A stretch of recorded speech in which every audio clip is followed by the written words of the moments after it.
Tingi Pouloulou, qui avait été élu double brassard, provincial tout comme national. Il avait cédé son siège du provincial à son suppléant, mais il va se voir débarquer de l'Assemblée nationale. Il va rester à la maison et continuer son travail à la SNEL où il est ingénieur. Autre invalidation, direction, je crois bien, au niveau de la Tiangou. La Tiangou, c'est Matadi Nenga qui prend la place des juniors Nemalemba. Heureusement pour Junior qui avait opté pour l'Assemblée provinciale. Voilà donc le menu de ce magazine. J-1 pour la clôture de la session ordinaire. On n'a toujours pas l'équipe Ilukamba, mais le chef de l'État poursuit son périple pour des contacts. Ces engagements ne peuvent être matérialisés que si nous avons un exécutif investi par le Parlement. On va revenir sur ce climat politique en République démocratique du Congo. Jean-Pierre Bemba qui est annoncé pour le dimanche prochain, c'est-à-dire après le dimanche d'après-demain à Kinshasa. Moïse Katumbi également annoncé des sit-ins au niveau de la Cour constitutionnelle. ACAJ condamne fermement ces arrêts de la Cour, tout comme l'Église du Christ au Congo qui condamne ces arrêts. Voilà le menu de votre magazine. Patrick Yali, bonjour et bienvenue. Bonjour Serge. Un très bon menu ce matin.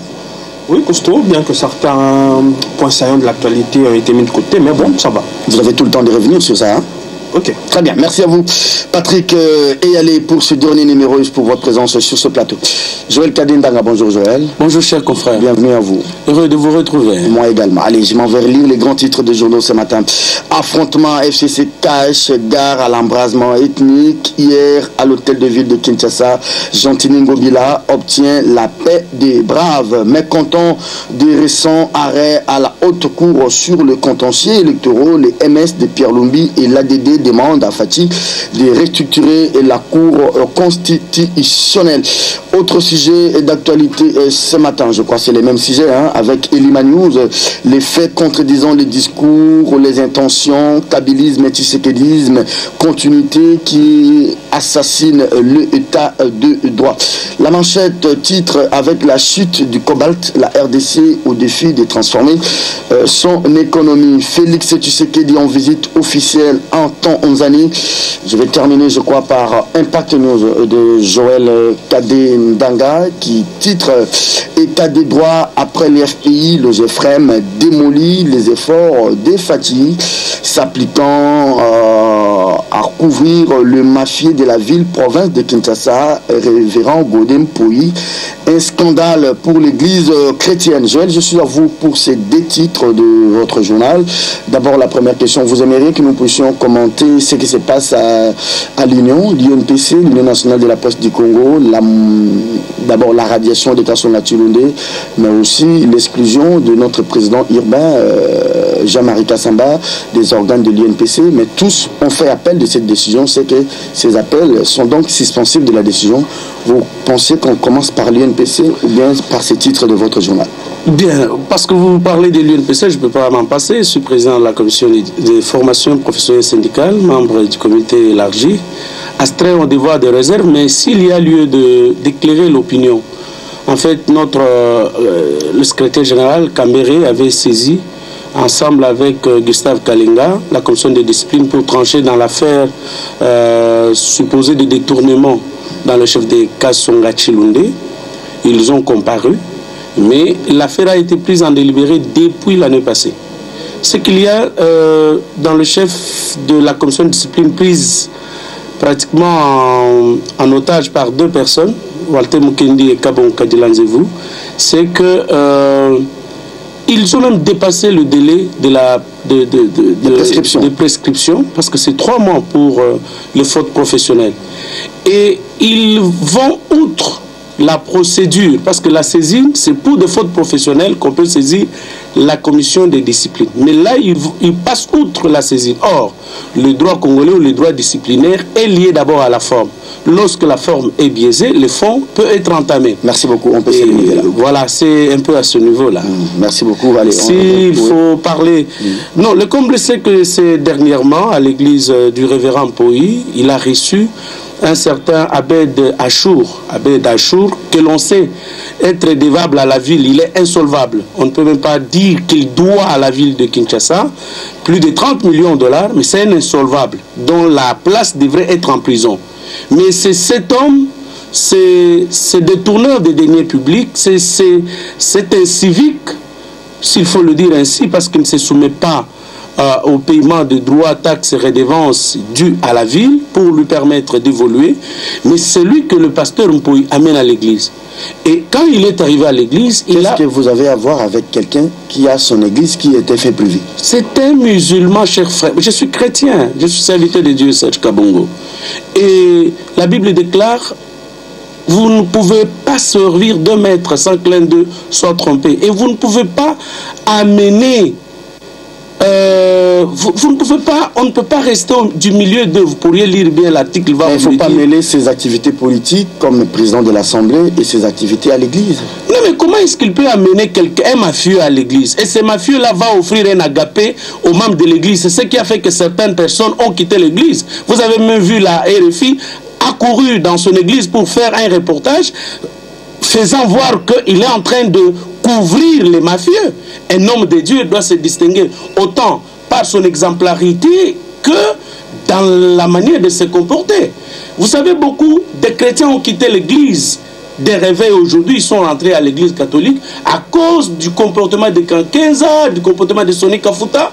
Et aujourd'hui, on croyait que le plus instruit d'entre eux, parce qu'enseignant à l'université, un cadre aux impôts, il pouvait bien se comporter. Mais aujourd'hui, d'ailleurs, c'est à ce niveau-là que la guerre est menée contre notre confrère Mike Mukebai, parce qu'il veut museler l'opposition au niveau de l'Assemblée provinciale. Avec Ngobila, ils ont monté un truc tout simplement pour couvrir ces mafieux et qu'ils continuent toujours à abreuver leur course à l'enrichissement illicite et rapide. Et voilà pourquoi ils musellent l'opposition au niveau de l'Assemblée provinciale. Et c'est pour cette raison que notre confrère et notre... On a répondu à son recours, hein? On a répondu mais on a répondu à son recours. J'ai les recours devant moi ici. S'il vous plaît, Serge Kabongo, il y a lieu, dans la décision qui le suspend, numéro 004 du 3 juin 2019, fait allusion considérant le procès verbal, la séance plénière à huis clos du 31 mai, au cours de laquelle l'Assemblée plénière a donné son avis pour l'exclusion temporaire du député provincial Mukebai Nkosso. Mais ici, dans la réponse à son recours, la décision 009, il y a une contradiction. L'application d'une décision de l'Assemblée plénière n'est pas subordonnée à l'adoption de son procès verbal. Nous avons déjà convenu plusieurs réunions ici. Avant d'entamer l'ordre du jour, un des premiers ordres du jour, la première matière qui doit être inscrite à l'ordre du jour, c'est l'adoption du procès verbal de la plénière passée. Mais ici, ce sont ces contradictions, et c'est là que je rejoins Mike et j'en appelle vraiment à ses conseils, qu'il puisse saisir la cour d'appel. Quoique on sait comment évolue la justice dans notre pays, en tout cas j'en appelle à son conseil de saisir la cour d'appel, parce que même quand on fait référence aux principes qui doivent conduire la libre administration de province, on ne peut pas sanctionner un député au-delà de la durée de la session. Mais là, vous sentez que c'est un musellement, vous sentez que c'est un acharnement, vous sentez que c'est une persécution contre le député provincial Mike Mukebai Nkosso, et ce, parce qu'il est un des députés le plus informés et qui voulait prendre l'étendard de l'opposition au sein de cet hémicycle, et tout simplement parce que le pasteur Godin Mpoyi veut courir très rapidement dans l'enrichissement illicite. Nous allons y revenir pendant longtemps. On va se limiter là. C'est que les principes, si l'un parle la parole, l'autre c'était, et je n'aimerais pas que vous puissiez tous parler au même moment. Vous avez pris 3 minutes, pour raison d'équité, je m'en vais donner aussi 3 minutes à Patrick Yalé. Est-ce que on peut commenter d'abord ces balais diplomatiques du président de la République? Pour ça, vous avez 3 minutes. Il fait Malabo, là où il a fêté son anniversaire. Il était à l'Assemblée annuelle de la BAD. Vous avez suivi ces débats. La BAD qui veut financer aujourd'hui les projets pont-route rail Kinshasa-Brazzaville. Ça soulève beaucoup de débats là-dessus. Le chef de l'État a fait Tanzanie. Il est aujourd'hui annoncé au Burundi. Et avec vous, c'est son dernier discours en Tanzanie qui fait fâcher, semble-t-il. Oui, ça a enflammé encore la toile, parce que le chef de l'État a encore, estime d'aucuns, rendu hommage une fois de trop à celui que j'appelle Ayatollah, le guide suprême de Kingakati. Autant je comprends les personnes que ça incommode, parce qu'il est vrai que c'est difficile pour plusieurs personnes de voir aujourd'hui l'ex-président être tant auréolé quand l'on sait qu'il porte un bilan, je dirais, horrifiant. Et je pèse bien mes mots. Mais autant je comprends M. Félix, parce qu'il ne peut pas, au niveau des responsabilités qu'il porte, se permettre, par exemple, de traiter M. le président de Guignol, comme l'a fait le candidat malheureux de la Mouka, qui, avec des propos peu courtois, s'en est pris à tout le monde, traitant les uns de guignols, les autres je ne sais de quoi. Donc, à un certain niveau de responsabilité, on doit faire preuve de tact. Et je pense que Monsieur le Président est en train de user de cet acte. Je suis convaincu qu'au fond de lui, il ne pense pas aussi tant de bien pour l'ex-président. Mais par devoir de réserve, il s'interdit de dire tout haut ce qu'il pense tout bas. Ce qui est recommandé aux hommes d'État. On ne peut pas se permettre de sortir certains vocabulaires, pantin, guignol, il fait place au beau. Non, c'est des qualificatifs qui n'honorent pas des personnalités quand vous atteignez une certaine dimension. Concernant ces déplacements, moi je suis quand même un peu dubitatif. Je pense que ce n'était pas le moment indiqué pour faire ces déplacements, au regard de ce qui se passe au pays, au regard de la durée qui devient interminable de la sortie du gouvernement, au regard des scènes de violence qui ont émaillé la République.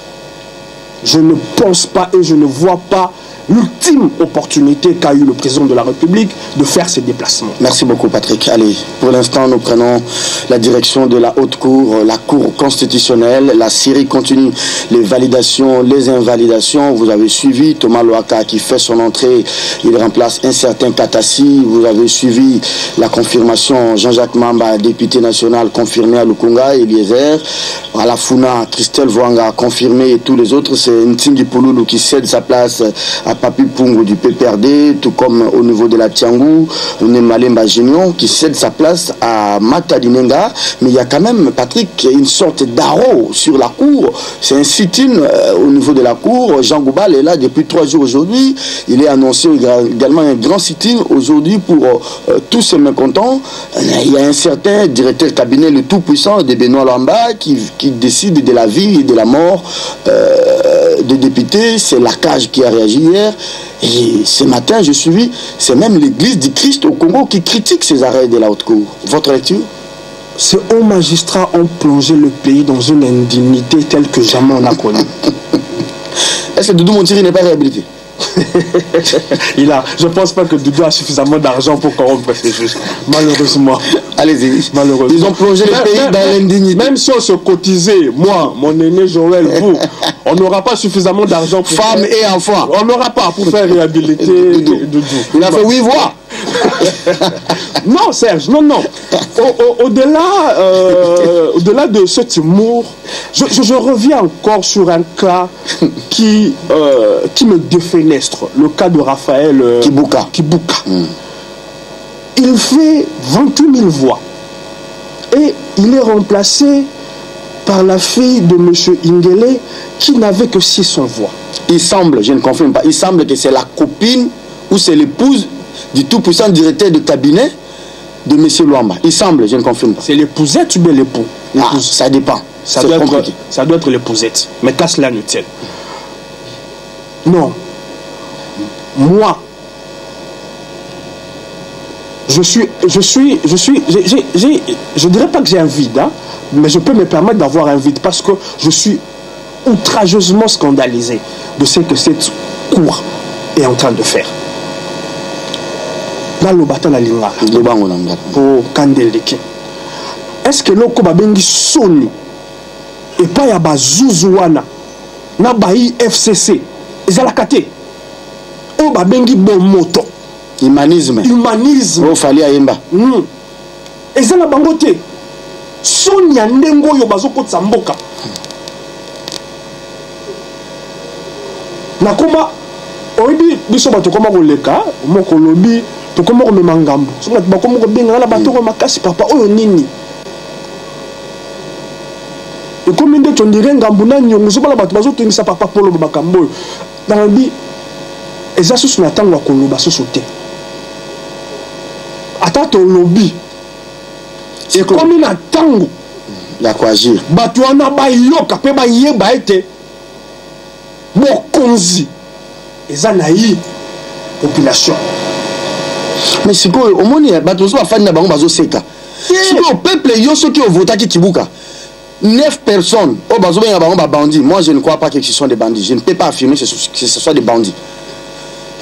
9 personnes balongoli moto yo pe et puis ba peuple yango amwamba bafandi na bango Serge sikoyo lokwa mibeko lobi ke ba décision na bango barré na bango eza irrévocable et ça peut faire l'objet d'aucun recours. Alors sikoyo tofandi pe n'ayons pas peur de mots. Alors c'est que ces hauts magistrats ont fait, c'est de la délinquance.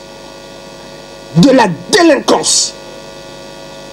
Parce que tout d'abord, les personnes qui sont incapables de respecter même leur règlement. Alors, souvenez-vous, c'est même genre, le règlement leur dit qu'ils doivent saisir à 7, je crois. Ils ont pris des décisions à 5. Le règlement dit que vous avez 2 mois. La loi électorale. La loi plutôt, 2 mois. On ne précise pas que s'il y a autant de plaintes, vous pouvez bifurquer. Et non. Vous dépassez le délai en toute arrogance. Vous pondez des décisions sans même les motivations. Parce que jusque-là, les motivations ne sont pas connues. Ils ne sont connus que d'eux. Non, il est temps. Patrick, il y a une question. Qui peut arrêter ces juges? Non, la population doit se lever. La population doit se lever.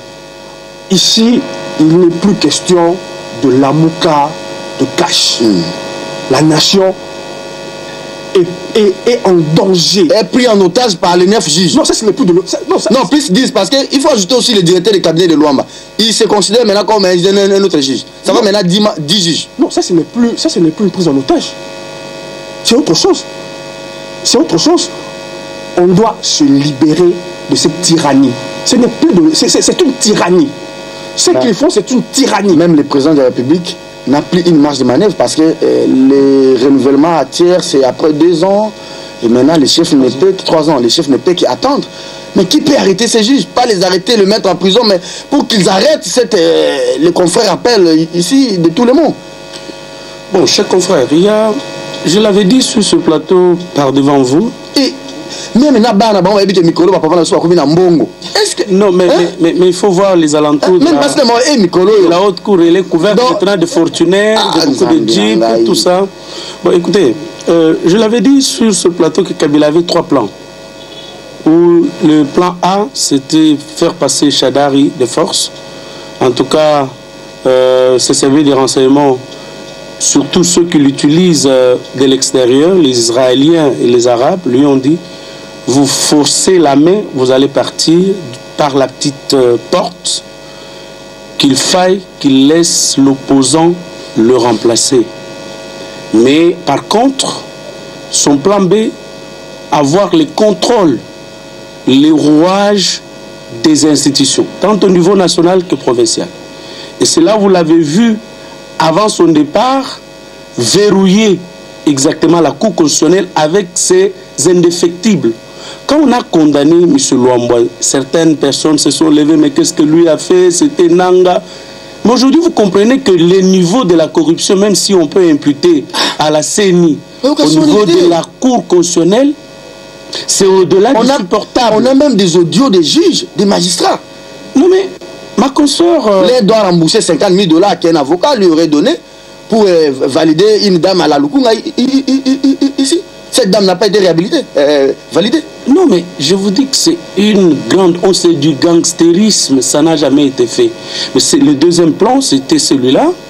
Et au niveau de... Quel exemple les juges là donnent dans le juge dans la cour d'appel, dans le conseil d'État, dans la cassation? Non, quel exemple? C'est juste pour vous dire, c'est le deuxième plan, le plan B de Kabila. Et le plan C, c'est la déstabilisation du Congo, la guerre civile. Il s'y attendait immédiatement après les élections. Il croyait que, à partir de l'appel de Martin Fayoulou, les Bandundu et les Kassai allaient se rentrer dedans ici. Ça n'a pas réussi parce que le Congo appartient à Dieu.